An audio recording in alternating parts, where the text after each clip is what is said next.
अच्छे इंसान थे। मैं उनको हुकूमत के टाइम फिल्म सिटी में मिला था। मेरे पास एक कैब थी, वो मोर पिंच के आते हैं ना, जो बहुत जिंदा दिल इंसान थे। बर्थडे इतना धूमधाम से मनाया, लग रहा था कि ये अभी 90वां बर्थडे पे उनका बहुत धूमधाम से होगा। अभी उनके पिक्चर के सहारे हम उनको याद करेंगे। आज बहुत बड़ी दुख की बात है। आज के दिन धर्मेंद्र जी हमारे बीच में नहीं रहे। हम उनको भावपूर्ण श्रद्धांजलि दे रहे हैं। जैसे कि हमने आपको बताया कि हम यहाँ पे कुछ लोगों से बात करने की कोशिश करेंगे। जैसे कि सर, ये धर्मेंद्र जी के काफ़ी बड़े फ़ैन हैं।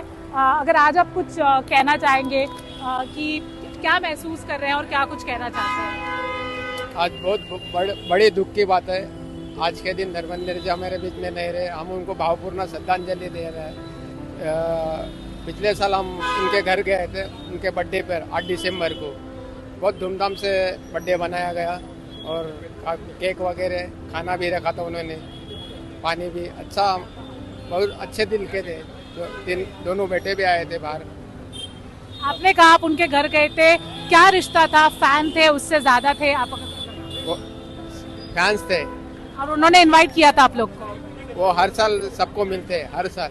मैं एवरी संडे जाता हूँ। ये पिछले संडे भी गया था। अमिताभ बच्चन के दर्शन होने के बाद उनके घर पे गया था।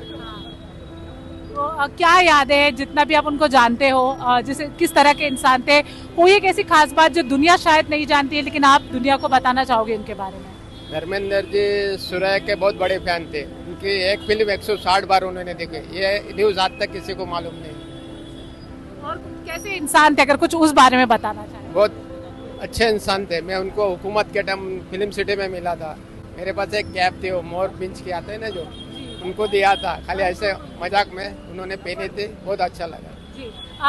जैसे जैसे उम्र बढ़ती है और उनको काफी सारे हेल्थ इश्यूज हो भी रहे थे, कभी कुछ उनसे बात हुई है जहाँ पे उन्होंने कहा कि अब वो भी थक चुके, क्योंकि काफी सारे उनके हॉस्पिटल के राउंड्स होते थे, तकरीबन पिछले 5-6 सालों में उनकी तबीयत काफी ज्यादा बिगड़ी, तो कभी हेल्थ को लेके कुछ बात हुई आपसे या उन्होंने कुछ भी कहा?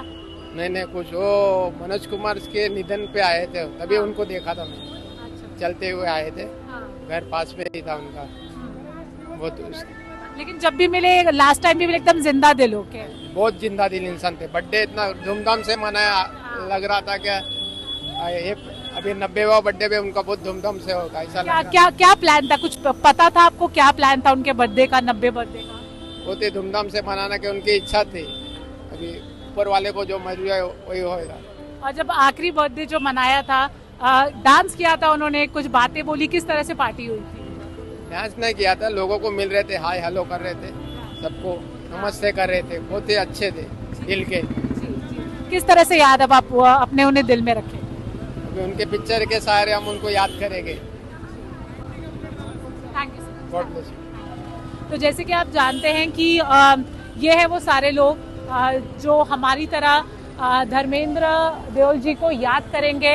अब उनकी मूवीज़ जो इतनी बड़ी लेगेसी वो छोड़ के गए हैं, चाहे वो मूवीज़ है, चाहे वो उनका पॉलिटिकल करियर रहा है, बहुत सारी खूबसूरत यादें हैं। This is for sure there will be no other Dharmendra Deol, पर हम सबकी यादों में वो हमेशा बने रहेंगे। और जुड़े रहिए फिल्मी बीट टीम के साथ। यहाँ धर्मेंद्र देओल जी के और भी फैंस आ रहे हैं, जुड़ रहे हैं। हम पल पल की अपडेट आपको देते रहेंगे। हम आपको ये भी बता दें कि अभी तक देओल फैमिली के किसी भी फैमिली मेंबर ने कोई भी ऑफिशियल स्टेटमेंट रिलीज नहीं किया है। जिस तरह से धर्मेंद्र देओल जी की पार्थिव शरीर को उनके घर से यहाँ क्रेमिटोरियम में लाया गया, उससे ये साफ साफ समझ आता है कि देओल फैमिली नहीं चाहती थी कि ये बात जो है मीडिया तक या ज़्यादा लोगों तक पहुँचे, और वो चाहते थे कि जितना शांतिपूर्वक ये अंतिम संस्कार हो सकता है वो उसे उतने ही शांति से करना चाहते थे। लेकिन इतनी सारी प्रिवेसी के बाद और इतने सारे शांति तरीके के बाद भी आप देख सकते हैं कि यहाँ पे गर्दी है वो इतनी ज़्यादा है कि बार बार बेकाबू हो रही है।